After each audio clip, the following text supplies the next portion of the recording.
la victoire de l'amour, la victoire de la vie. On est tous des frères et sœurs dans la gloire du Seigneur. La victoire de l'amour, c'est la joie dans nos cœurs. On est tous des gagnants d'abondance de gloire.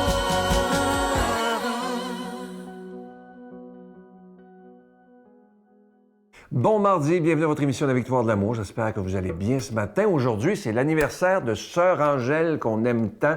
On lui souhaite de la santé, de la santé. Moi, j'ai eu la chance de voyager avec elle au pèlerinage en juin dernier et je la regardais aller, là. Ça n'a pas de bon sens comment est-ce qu'elle est en santé puis elle est en forme. J'ai dit à Sœur Angèle, vous m'assommez tellement que vous êtes en forme parce qu'il fallait se lever tôt, souvent. Et elle était toujours là, juste en forme, toujours souriante. Alors, Sœur Angèle, avec toute l'équipe de La Victoire de l'amour, tous les gens qui écoutent, on vous souhaite encore de longues années. Et comme je vous ai dit dans l'autobus quand on est en voyage, vous allez faire une belle centenaire, j'en suis convaincu. Aujourd'hui, comme à toutes les semaines, on rejoint notre ami Éric Rémy et pour l'homélie, le Père Gauthier.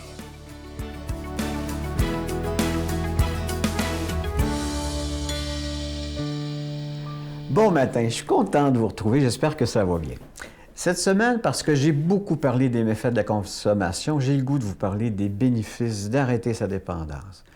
Ils sont nombreux et souvent insoupçonnés. On va regarder du côté de la santé physique, OK? Parce que le corps possède une capacité de régénération qui est vraiment impressionnante, mais dès l'arrêt de la substance. Par exemple, le cerveau. L'épaisseur de la matière grise, qui est le siège de l'intelligence, va augmenter dès la première semaine d'abstinence, puis vous allez avoir une récupération significative après 7 mois, de même que la plasticité du cerveau qui va s'améliorer. Le foie, qui est mis à mal quand on consomme, bien, il va commencer à se régénérer en 2 semaines et peut-être il va être rétabli au bout de 4 à 6 semaines selon les cas. Bien sûr, à moins, bien sûr, que vous fassiez une cirrhose. On note également une baisse de la pression artérielle, une meilleure oxygénation du sang, une diminution des risques de maladies cardiaques et du diabète. Puis votre apparence va changer quand vous allez arrêter. Vous allez observer une amélioration de la peau parce qu'elle va être mieux hydratée. Puis également une perte de poids qui va être saine. Parlons maintenant du sommeil. Le sommeil devient plus réparateur et plus profond parce qu'on est plus souvent dans la zone paradoxale quand on dort sans être intoxiqué, ce qui va améliorer la mémoire et la concentration. Moi, là, j'ai jamais aussi bien dormi que depuis que je suis abstinent. Et que dire de ma mémoire? Puis dire que pendant longtemps, je me suis vendu l'idée que je buvais pour mieux dormir. Pas vrai du tout. Parlons du psychologique et du cognitif. Une réduction de l'anxiété et de la dépression à long terme. Vous allez avoir aussi un gain mesurable de la capacité de raisonnement et de l'attention. Parlons de la qualité de vie globale. L'arrêt représente un gain d'argent immédiat qui peut être investi dans des activités saines, telles que des loisirs, des voyages, des passe-temps, des activités familiales. Puis dans mon cas, je vous l'ai déjà dit, ça pouvait représenter 20 000 $ par année. C'est une méchante augmentation de salaire, ça, quand on arrête de consommer. Votre énergie, un regain de vitalité va permettre de vous consacrer de nouveaux loisirs ou projets de vie. Ça peut être des rénovations, un chalet, des vacances en famille ou une nouvelle passion. Au niveau familial, les proches voient diminuer leur sentiment d'impuissance, de peur et de culpabilité. Ils vont sortir de leur codépendance, ce dont je vous ai beaucoup parlé. La famille va apprendre à se détacher de ses comportements de sauveur et ça va permettre à chacun d'eux de retrouver leur autonomie et leur liberté. Vous leur souhaitez ça, là? Hein? Le rétablissement ouvre la porte au pardon et à la réparation des liens brisés. Souvent, c'est des trucs, il y a des années qu'on est là-dedans. Puis l'honnêteté va remplacer peu à peu le déni, les mensonges et le secret. C'est-tu assez magnifique? La communication va devenir plus ouverte si vous êtes abstinent et éventuellement sobre. Parlons au niveau parental. Pour les parents, là, ils vont voir une amélioration de leurs compétences parentales qui va favoriser le développement émotionnel et comportemental de leur enfant, qui vont retrouver des figures parentales cohérentes et prévisibles.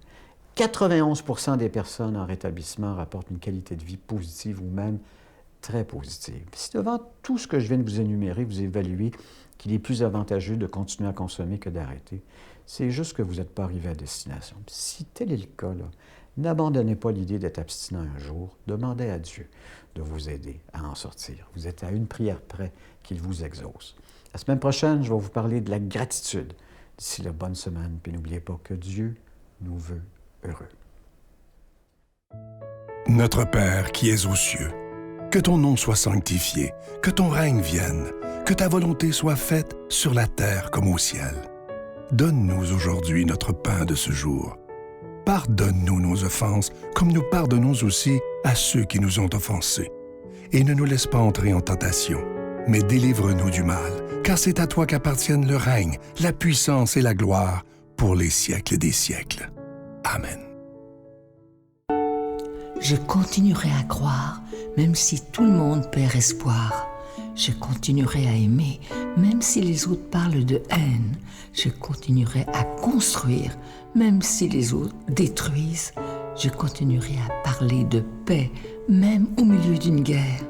Je dessinerai des sourires sur des visages en larmes et je tendrai les bras à ceux qui se sentent épuisés. Oui, je continuerai à croire. Encore une fois, je suis tellement content de vous parler de ce magnifique cadeau du mois d'août. C'est un chapelet bracelet, vous allez voir à l'écran, il est en bois d'olivier, une belle exclusivité de la Victoire de l'amour. Et je vous rappelle que ce chapelet bracelet, il est déjà béni. C'est une belle façon de faire un beau cadeau à quelqu'un.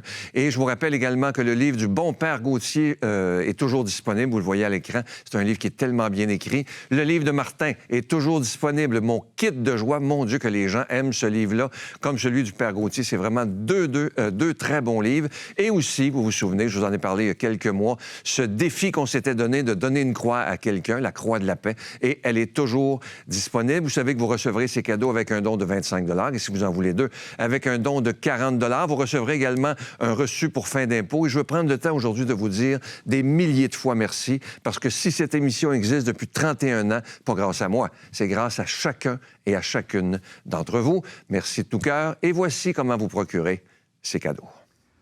Par la poste à la Victoire de l'amour, casier postal 120, succursale Boucherville à Boucherville, le J4B 5E6, ou par téléphone, par carte de crédit, du lundi au jeudi, de 8h à 17h, au 514-523-4433, ou à notre numéro sans frais, le 1-888-811-9291. Également sur notre site Internet, le www.lavictoiredelamour.org. Avec votre don, vous recevrez aussi un reçu pour fin d'impôt. Merci de donner des mains à la Providence. Merci d'investir dans votre foi.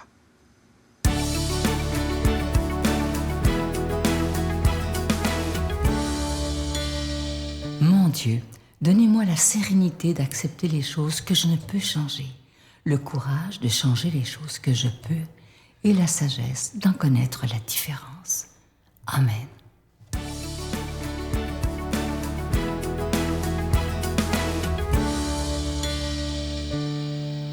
Bonjour chers frères et sœurs, bienvenue au partage de l'Évangile que nous avons en ce jour. La péricope qui nous est proposée, c'est l'Évangile selon saint Matthieu, au chapitre 18, versets 1 à 14. À l'intérieur, vous avez plusieurs versets qui sont entrecoupés. Mais ce qui est beau, c'est que Jésus nous fait passer dans cet Évangile dans 3 étapes vraiment différentes. Il commence dans l'Évangile pour nous parler de l'enfance, de la petite enfance. Qu'est-ce qui se passe? C'est que les apôtres se posent la question, qui est le plus grand dans le royaume des cieux? Et Jésus, comme d'habitude, il ne fait pas de gros discours, des discours sur le leadership, sur la grandeur. Mais qu'est-ce qu'il fait? Il prend un enfant et il en parle. Si vous ne devenez pas comme cet enfant, vous n'entrerez pas dans le royaume des cieux. Est-ce que Jésus nous invite à retourner à l'esprit d'enfance, à un infantilisme? Non. Mais il faut comprendre qu'à l'époque de Jésus, les enfants n'avaient pas les mêmes droits et les mêmes priorités que nos enfants. Aujourd'hui, ils sont entourés de plusieurs droits et Dieu merci, c'est magnifique et c'est beau. Mais à l'époque de Jésus, en fait, les enfants étaient quasiment laissés sans droit. Ils ne possédaient rien. Les personnes sur lesquelles ils pouvaient compter, c'était ceux qui les aimaient. Et c'est là où Jésus veut nous en faire revenir. Vous voyez, dans une société où, dès notre enfance, on nous formate, on nous met dans la tête qu'il faut être meilleur, meilleur plus que son camarade, meilleur plus que la voisine, il faut être plus belle, plus beau qu'un tel, ou il faut avoir une grosse voiture, des grosses maisons, et nous allons comme ça. Toute notre vie, frères et sœurs, toute notre vie, nous sommes dans la course pour être meilleurs. Il faut être le meilleur prédicateur, il faut être ceci, et on court en fait. Et Jésus vient dire non. Pour le royaume des cieux, devenir grand, ce n'est pas d'être meilleur, mais c'est d'apprendre à être humble. Jésus ne nous défend pas d'être meilleur, mais que dans cette grandeur de ta personne, que tu sois humble. Un jour, n'est-ce pas, un professeur de philosophie me disait que pour savoir la grandeur d'un homme ou la grandeur d'une personne, c'est de voir comment il traite les gens les plus simples, les gens les plus pauvres, les gens qui n'ont rien. Est-ce qu'il les traite avec respect? Est-ce que c'est quelqu'un qui peut être en face d'un président, s'asseoir et parler avec lui avec respect, et quelques instants se retrouver avec un pauvre, un enfant dans la rue et parler avec le même respect? Vous voyez, c'est là où Jésus nous amène. La grandeur, c'est une bonne chose. Mais si notre grandeur n'est pas habitée par l'humilité, elle devient une grandeur qui détruit, qui ridiculise, qui domine les autres. Et c'est là où Jésus veut nous amener plus loin. Mais plus encore, il continue. Il continue parce qu'il va nous parler, en fait, de toute cette mouvance de notre corps. Parce que pour entrer dans l'humilité, il faut accepter recevoir de Dieu. Tiens, est-ce que nous sommes reconnaissants pour Dieu? De nous lever le matin, d'avoir un toit, d'avoir une voiture. Pourquoi il y a un tel sur l'autoroute qui roule devant moi et qui fait un accident et moi je ne fais pas? Pourquoi le matin je peux me lever alors qu'il y a un autre qui ne s'est pas levé et que c'était sa dernière nuit? Est-ce que nous pouvons dire merci à Dieu pour cela? Est-ce le fruit du hasard? Vous voyez, c'est tant de choses où Dieu nous amène, Jésus nous amène à dire la vraie grandeur, c'est dans cette simplicité, dans cette humilité. Mais continuons encore la réflexion, frères et sœurs. Ce qui est beau, c'est que Jésus va nous donner la parabole de la brebis égarée, où il va laisser les 99 autres pour chercher la brebis, cette brebis. Et là, on termine dans cet évangile de manière magnifique, où Jésus nous fait comprendre que tellement Dieu est prêt à nous donner tout, qu'il est prêt à nous donner sa miséricorde absolue. Sa miséricorde surtout. Et donc j'ai envie de vous demander, mes frères et sœurs, pourquoi vous inquiétez? Pourquoi vous inquiétez sur tout ce que vous allez recevoir, posséder, ou encore sur tout ce que vous pouvez maîtriser? C'est comme si Dieu nous disait, écoute mon fils, ma fille, lâche prise, je suis au contrôle. Fais ce que tu peux faire comme père de famille pour ta famille, et Dieu merci. Que tu te lèves le matin, que tu te battes le matin, mère de famille, fais-le. Mais après, laisse à Dieu. Si Dieu t'a donné le talent de parler, parle. S'il t'a donné le talent de chanter, chante. S'il t'a donné le talent d'être derrière une chaîne, derrière une caméra, d'organiser les choses, fais-le. Mais, fais-le en sachant que tu le reçois de Dieu. Parce que lui, il te donne la vie. Et vous voyez, c'est ça cet évangile. Mais la manière que nous allons vivre, c'est la manière que nous allons traiter les plus petits. Alors demandons cette grâce aujourd'hui au Seigneur, frères et sœurs, la grâce de l'humilité. La grâce de reconnaître que tout ce que nous recevons vient de Dieu, mais aussi la grâce de ne jamais baisser les bras, de nous battre pour être meilleurs, mais meilleurs dans le service et dans l'amour des autres. Demandons aussi cette grâce à Jésus de nous donner un regard nouveau sur les autres, le regard qu'il a sur nous, et qu'il nous bénisse, vous protège et vous garde, le Père, le Fils et le Saint-Esprit. Amen. Je vous salue Marie, pleine de grâce. Le Seigneur est avec vous. Vous êtes bénie entre toutes les femmes, et Jésus, le fruit de vos entrailles, est béni. Sainte Marie, Mère de Dieu, priez pour nous pécheurs, maintenant et à l'heure de notre mort. Amen. Alors, encore une fois, avant de vous quitter, je veux souhaiter la plus belle des journées à notre chère sœur Angèle, qu'on aime tellement. On vous souhaite plein de santé et continuez de nous rendre si heureux. À demain. Bye. Mais j'étais rendu dans un autre beat, là, je jouais de la musique, je prenais de la drogue, je buvais de l'alcool, puis là, j'étais éparpillé, perdu.